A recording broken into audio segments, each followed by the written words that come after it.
Hello and welcome back to another Popcorn Chats. I hope you guys are doing well. In this video I'm speaking to you about Sean Durkin's The Iron Claw. We have a star-studded cast in this film. There's Zac Efron, Jeremy Allen White, Harris Dickinson, Maura Tierney and Holt McCallany. I knew nothing about the Von Erich family going into this. I didn't want to see any trailers, nothing. I went in blind to this film and I'm kind of glad that I did because it made for a much more impactful storytelling and you're like, how is this even real? This is such an unfortunate story for this family. My knowledge of wrestling is very, very small. It's that kind of early 2000s, I think when it swapped, just before it swapped to WWE, I think. So I know names like The Rock, Rey Mysterio, The Undertaker. That's about as far as my wrestling knowledge goes. So let's talk about what works. I think one of the strongest things about this film is its script. Now that's both the dialogue and those plot points as well. The plot points were really interesting to me as someone who didn't know anything about the Von Erich family. So I thought it was really sort of interesting and it kept me engaged for the 2.5 hour runtime. And the dialogue in this was insane. It was so impactful and so hurtful, the words in which people said, especially from the two parents. I wrote some down here because they were just devastating to hear. There's a line towards the end of the film where Zac Efron says, I guess I used to be a brother and now I'm not a brother anymore. And oh my goodness, it cuts right through you. I think that's the moment where people were sort of talking about his performance especially.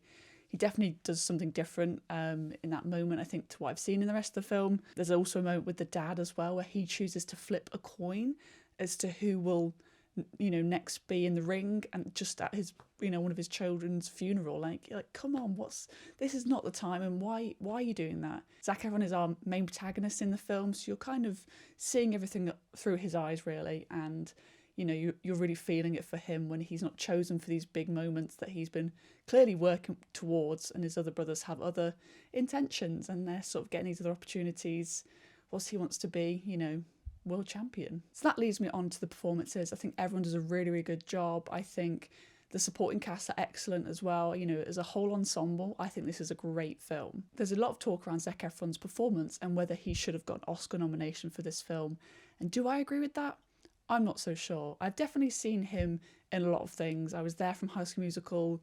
I've watched some cheesy stuff he did on TV in America. I've watched a lot of his films, Me and Orson Welles, Hairspray, The Great Showman. He's done some rom-coms and stuff. Yeah, I've seen a lot of his work. It is different, definitely, compared to what most people think he's done. It could have got an Oscar nomination, but I don't think it would have won. This is not the year for him to win that, I don't think, anyway. Which is a shame because he's clearly put a lot into this role in terms of physicality and the training as well. But in terms of performance, I thought he was very much more of a character who, let these sort of events happen. He's very much sort of a straight-faced guy in this. He doesn't really give much of a large, over-the-top performance, which sometimes the Oscars love. It's much more of a reaction kind of performance, which is also great acting. But I don't think he brings anything really, maybe in that last scene. I think the whole film, I think he just kind of plays it quite neutral. That's kind of the experience of his family's traumatic events. I understand that definitely, but I just don't think it would, maybe an Oscar nomination, like I say, but I don't think it would have won the Oscars. It's going to go to Cillian, definitely. What was amazing about this film is how I was able to feel such emotion towards it. It doesn't take a lot for me to cry in most films, but with this one, I really felt it for these brothers especially. Zac Efron had a moment where he falls out of the ring and he hits the concrete. It doesn't need to be said explicitly, but you can tell that he's really injured his back. And that's the moment where you can see the struggle. He's trying to get up, the editing of that moment, the performance. It's brilliant. And there's many moments like that throughout this film which leave you feeling frustrated alongside these brothers at their parents' reactions to situations and denying them of opportunities. There's a lot of things along this journey that you really empathise with the brothers, and that's pretty powerful for me to sort of feel those emotions. And I have to say, for that last 15-20 minutes of the film, I was pretty much crying constantly. There was moments of, happiness, sadness, kind of the bittersweet in all of this. There's a whole range of emotions in this film, and you definitely feel that. I think the whole 70s aesthetic of the film was done really well. I think the fact it was shot in film always adds to that, adding that sort of natural grain onto the film looks amazing. The costumes, the wigs, the music, there's everything in there that, made it feel like a perfect 70s timepiece. So let's talk about some of the negatives. As I've mentioned, this is a 2.5 hour plus film, and there are moments where you do feel the pacing and the length of the film. In nature, it's very repetitive, following Zac Efron's character of wrestling.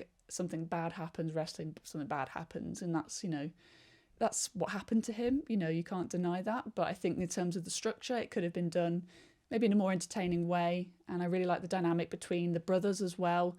I think that was, a really strong moment that you saw them interacting, having their happiest moments when their parents weren't around. And maybe would like to have seen a little bit more of that on screen. So overall, I thought this was an amazing film. I think it had everything, from the directing, performances, editing, sound, costume. It all had a really great sort of complete film for me. And, I just think it was really heart-wrenching to hear this very much true story which happened to these brothers and the Von Erich family as a whole. It was a really emotional film, and it puts everything into perspective.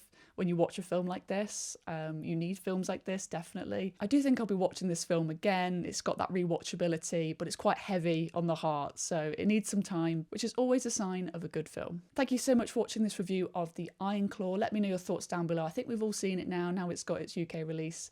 Let me know your thoughts down below. Did you love it as much as me? Or maybe it didn't work for you. I know it's dividing audiences, so I'd love to hear your thoughts, and I'll see you guys soon for another popcorn chat.